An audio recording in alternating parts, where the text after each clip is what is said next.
Let's be honest, if you're considering a Tesla Model Y, you might not think to consider this little guy, the Chevy Bolt EUV. But these two electric SUVs are probably closer than you think. How do they stack up in terms of space, range, and performance? And what about hands-free driving? Is one of these almost double the price of the other? Let's hop in and find out together. If you're here to see the Tesla, go ahead and click like, and if you want to see the Chevy, hit subscribe. Actually, you know what? Just click both of them. Also, if you're thinking about selling your car, go to edmunds.com/sellmycar and you'll get a cash offer right now.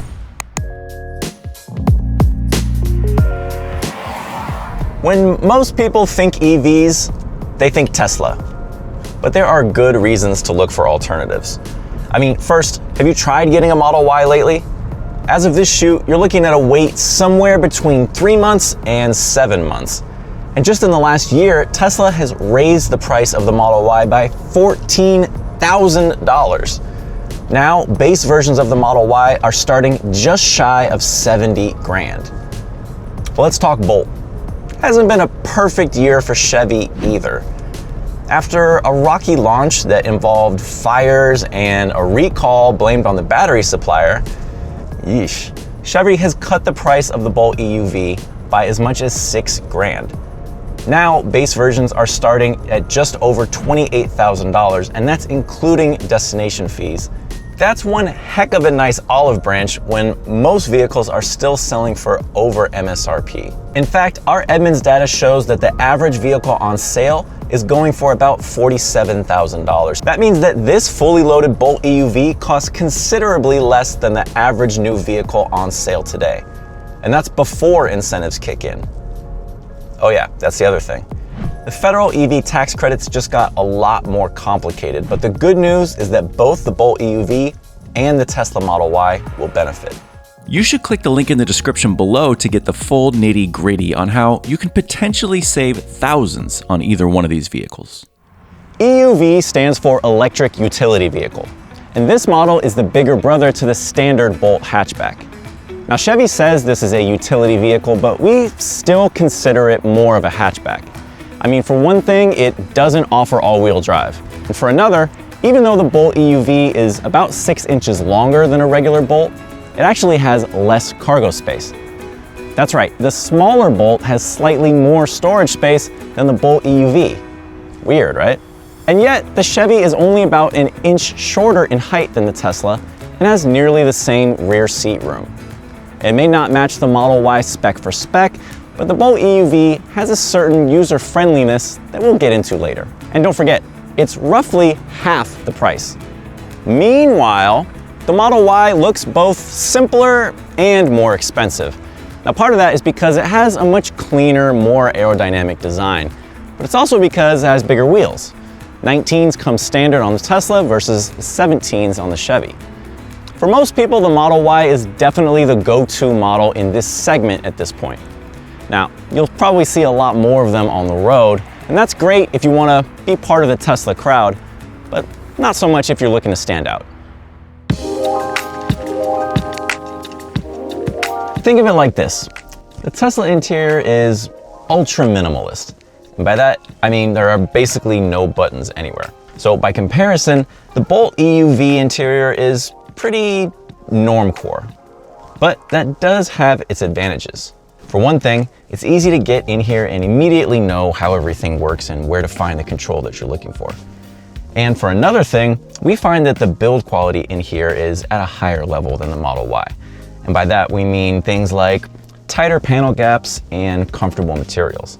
Now, the Bolt EUV does have its fair share of hard plastics, and normally we don't like this much use of piano black plastic. But for the price, you can get in here and say, okay, this makes sense. It feels honest. Starting out in the driver's seat, I'm 6 feet tall, and it does feel like I can get comfortable in here with plenty of headroom, no problem. But my legs are a little bit bunched up, and this is where the Bolt EUV feels definitely more like a hatchback than an SUV. At the same time, the seat sits up higher than in the typical Bolt, and that gives you a nice commanding view of the road. As for the seats themselves, on this trim, they're made of leather. Now, it's not the highest quality leather, these aren't very cushy seats, but they're firm and supportive, so over long drives, it keeps you comfortable. Moving down to the touchscreen over here, the center display is 10.2 inches. Now, that may not look like much compared to the 15-inch screen in the Tesla, but I actually find this is a really nice size to use. It's run by the Chevy Infotainment 3 Plus system, which is really quick and responsive, and you've got nice, clear, crisp maps and other icons, which is great. On top of that, and this is important, you get wireless Apple CarPlay and wireless Android Auto standard in the Bolt EUV. Now that's a big deal because you can't get either one in the Tesla. You've also got this digital display right in front of the driver to give you helpful information like your speed or how much battery life you have left. It's nice to just have everything be where I expect it to be. Chevy's keeping it simple, and I appreciate that. Now, one thing that's important to point out is ventilated seats. In this trim level, the Bolt EUV comes with heated and ventilated front seats. You just click this little button right here and the fans in your seat turn on and you have a cool backside. Now that's important because you cannot get ventilated front seats in the Model Y. Tesla says that's coming soon. We'll see.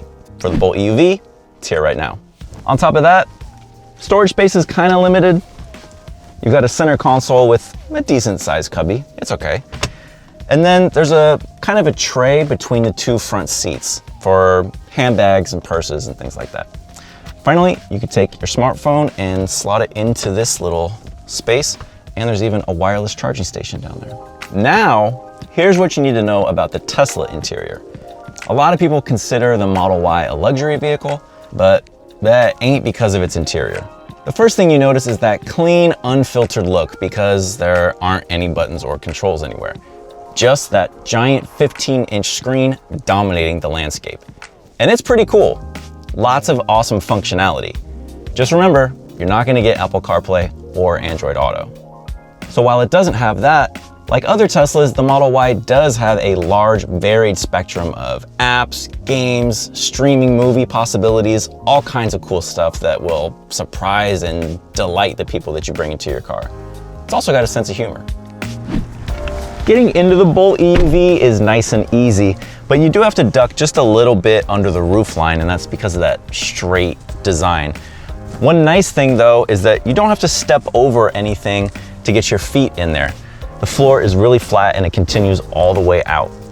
That's really helpful.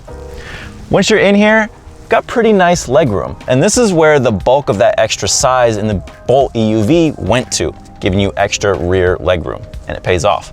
You've also got pretty good headspace. Seats don't recline, but that's okay. It's pretty comfortable for what it is. You also get two USB ports down here, but no rear air vents, which is kind of a bummer. However, you can look back here and for the money go, okay, I can see why this costs what it costs.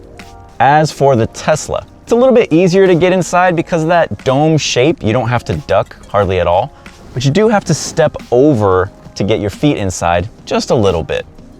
You've got similar rear legroom, but one really nice thing is that the rear seats recline slightly, so you can have a little bit more of a restful posture on long road trips.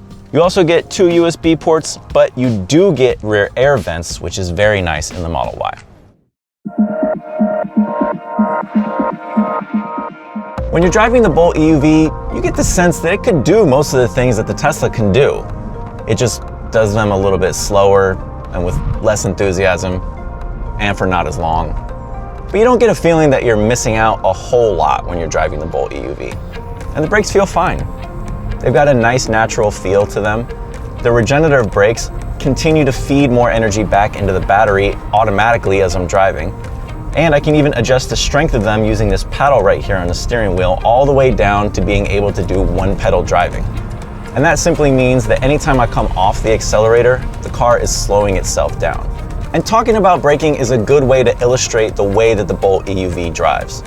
You know, it's not as visceral as the Tesla, but in some ways it does things very similarly, or even better in some cases. For one thing, the steering wheel has a nice weight and feel to it, so that any command is met with a quick response, and it feels really maneuverable, whether that's at low speeds in a parking lot or on the highway. Now, ride comfort, that's a big one. The Bolt EUV feels much more compliant than the Tesla does, and by that I mean when you go over a bump or a pothole in the Tesla, it can be pretty jarring or sharp. and the Bolt EUV just does a better job of smoothing things out. That could be because it has a softer suspension, or because we're using smaller wheels, there's more room for tires to smooth that stuff out. And also, I'm pretty surprised at how the Bolt is keeping outside noise outside. Not getting a whole lot of wind or road noise in here that's making this unpleasant. It is a little bit loud because there is no sound of the engine to drown that stuff out, but with a little music or a nice conversation, it goes away pretty quick. So if you're looking for something sporty and electric to drive, I mean, the Tesla is definitely the one. But it's hard to believe you can get a Bolt EUV at roughly half the price, and in some ways, delivers a better drive.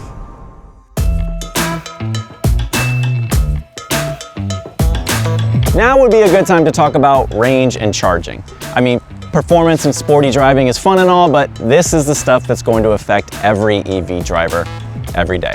The EPA estimates that the Bolt EUV can go 247 miles on a full charge. Now we put this on the Edmunds patented EV test loop and managed 265 miles. So the Bolt EUV's ratings ring true in our evaluation. By comparison, we got 317 miles out of the Model Y, which sounds good, but it's actually 13 miles worse than its EPA rating of 330 miles. When it comes time to plug in, GM says the Bolt EUV's battery pack can get up to 95 miles worth of range in 30 minutes at a DC fast charger. If that seems like it could be a little quicker, it's because the Bolt EUV can only charge at up to 55 kilowatts. That gives Tesla a big advantage, because the Model Y can add more range much more quickly. I mean, we're talking an estimated 162 miles in, get this, 15 minutes. The Bolt is perfectly usable in everyday situations, but Tesla's advantage here can't be overstated. Still, the Bolt EUV is perfectly usable in everyday situations. If you have a level 2 charger at home and you don't regularly go on long road trips, you're going to be totally fine with the Chevy. I mean, GM will even pay to have a charger installed in your house when you buy a Bolt EUV. That's clutch. However, if you plan on relying on public charging or going on long road trips, Tesla's supercharger network is worlds better than any of the competing networks out there. I mean, first of all, they're all over the place. They're also more consistent and reliable than the competition. So you shouldn't have much trouble with the Bolt, but the Tesla goes above and beyond. It's important we go over the hands-free driving technology that's available. In the Bolt EUV, you can add Super Cruise, which will cost you about $2,200. And at that price, there's a lot to like. For one thing, it's easy to set, and the operation is simply smooth. What I like about Super Cruise compared to some other driving tech is that it feels composed and controlled on the road. It doesn't overreact to what other drivers are doing out there. It gives you the impression that it's creating enough space around you in all directions. And that makes me feel like I can have my hands off the wheel, my feet off the pedals, and if I need to, I can take over at any moment. And in fact, it's got a little driver attention monitor right here, and it can tell whether I'm looking at the road or not. And if I spend a little bit too much time with my eyes in other directions, it'll yell at me to pay attention again. I like that. Now, compare that to what you can get in the Model Y. Your options include enhanced autopilot for $6,000 or full self-driving, newly available in North America for a cool $15,000. Tesla just recently opened full self-driving to customers, so we haven't been able to conduct a full test just yet. But based on the price and our past experience with Tesla systems, you could say we're skeptical that full self-driving is ready for prime time, especially at 15 grand. By contrast, you can add Super Cruise for $2,200, and it's pretty impressive at any price. Not everyone needs brain-popping acceleration or super max extended electric range. They just want an affordable, reliable, easy-to-operate EV that they don't have to think about. In many ways, the Bolt actually promises to be easier to live with than the Tesla. There's less of a learning curve to the controls. It's got CarPlay and Android Auto, it's got cooled seats, and it won't scorch your pocketbook. Plus, Super Cruise is great, and GM even covers the cost of installing a charger in your home. Chevy's more comprehensive dealer service network is kinda reassuring. Tesla is flashy and has a great charging network. I mean, like, really great. But there are alternatives, and the Bolt EUV is a good one, a much cheaper good one. Maybe it isn't sexy, but the Bolt EUV is smart and capable. Is the Tesla Model Y worth twice the price? Not to us, unless you've got money to burn. Thanks for watching. Don't forget to click like and subscribe so we can keep making these videos. And finally, go to edmunds.com for all your car shopping needs. I'll see you next time.